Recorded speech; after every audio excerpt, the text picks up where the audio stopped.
and I'm going to be presenting my final project for the subject image processing and computer vision using this presentation and a demo of my code. So my topic is image denoising. What is an image? Before discussing image denoising, we should discuss what is an image. An image is an external form of a person or a thing or an art. It is a pictorial representation of an object or a human being. So what is image denoising? Image denoising is the process of removing the noise component from an image or removing unwanted particles or components like grains from an image in order to obtain a better image or in order to obtain an image which is closer to our original image. How the noise is introduced in the image. Almost every image captured has a noise component due to recording, scanning, or reproduction process or even storing process. In electronic devices which we use to capture image, noise is caused by random electrons heavily influenced by heat which deviate from their original paths and create random pixels. Therefore, image denoising is one of the most important part of image processing. This shows the goal we are trying to achieve. We are trying to convert or we are trying to remove the unwanted grains as shown in first image, the image with the noise, uh, uh, using the transforms, using methods which can remove those components to obtain the image without those noise components. So I'm using discrete wavelet transform methods.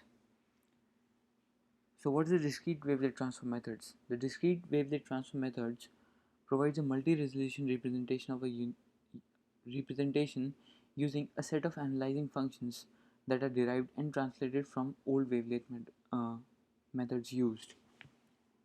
So the extension of discrete wavelet transform method is called the complex wavelet transform method. The complex wavelet transform is a complex valued extension of the standard discrete wavelet transform method or DWT. So the complex wavelet transform method is a two-dimensional wavelet transform which provides multi-resolution, sparse representation and useful characterization of the structure of an image. It also gives a high degree of shift invariance in its magnitude. The only drawback to this transform is that it exhibits 2 raised to power d redundancy compared to a separable discrete wavelet transform, where d is the dimension of the signal being transformed.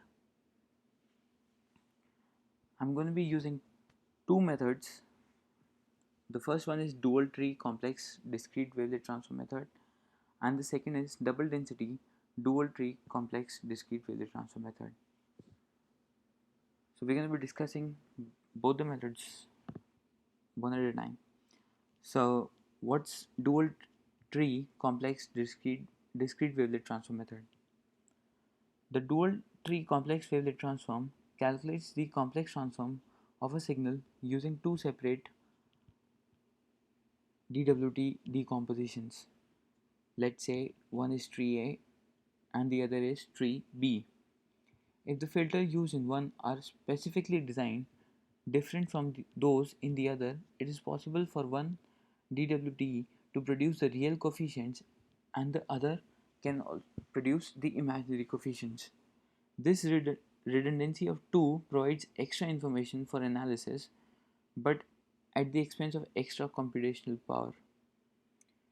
It also provides approximate shift invariance which we do not obtain in normal discrete wavelet transforms, yet still allows perfect reconstructions of the signal. So a complex dual tree discrete wavelet transform is based on Hilbert pairs of wavelets. From this transform, we get the results which are nearly invariant when the low pass filter, that is a tree A of one DWT, interpolate midway between the low pass filters of the second DWT, that is a tree B. Now the second method, that is the double density dual tree complex DWT. In two dimensions, in terms of enhancement, the previous method discussed uh, does not give better results as compared to this one. But here the wavelets are not directional. Though more wavelets are utilized by the previous transform, some lack a dominant spatial orientation which prevents them from being able to isolate those directions. Therefore, to overcome the drawbacks of the previous transformation, this provides a solution which combines the characteristics of the previous method and as well as its own characteristics.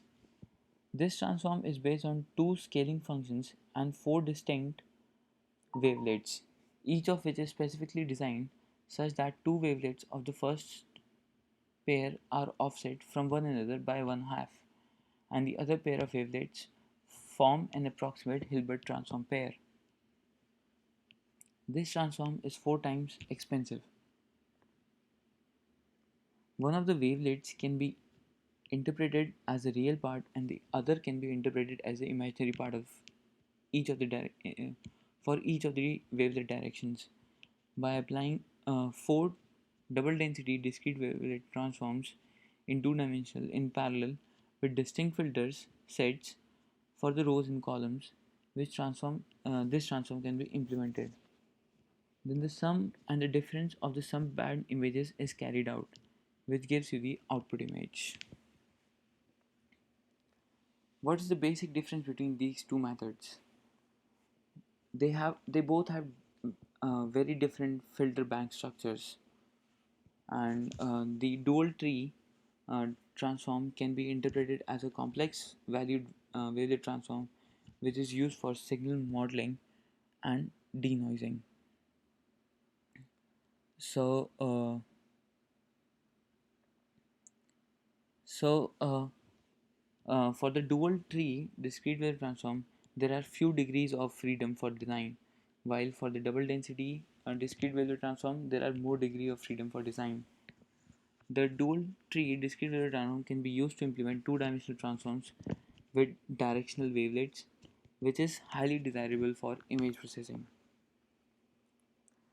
Now I'm going to be displaying uh, the code which I used to implement these both methods. So I have used MATLAB to design these codes, and now we'll see the code implementation. So the first one here is when you read the image, and this is used to introduce the Gaussian noise within an image by adding random pixels to the image, and this is where I applied the denoising process, that is the dual tree discrete weather transform method. And now when we run this program, uh, it it is going to produce three images. This is the original image, and this is the image after we introduce the Gaussian noise, and this is the image obtained after the denoising process. So when you compare this original image with the denoising image, as you can see, some of the details might be less in the denoising image, but it is uh, much clearer with from the image with the noise. So to remove such grains within an image, the noise component in the image, we can use this method.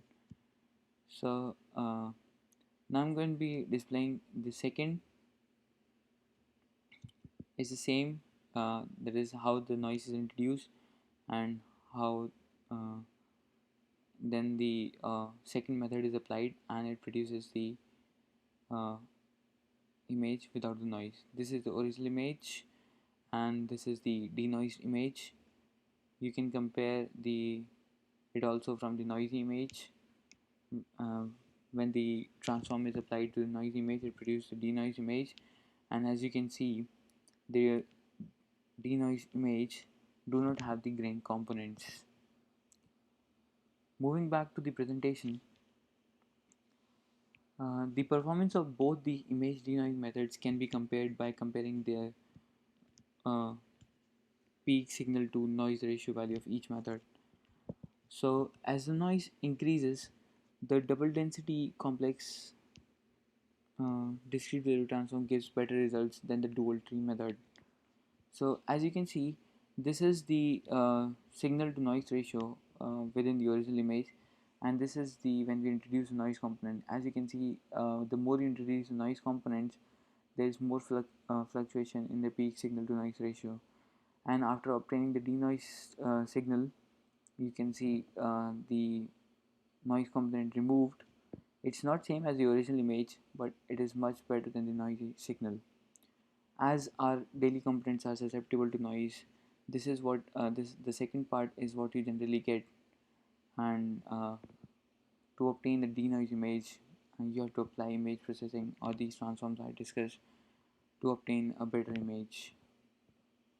So thank you, and this concludes my presentation for the project. Thank you.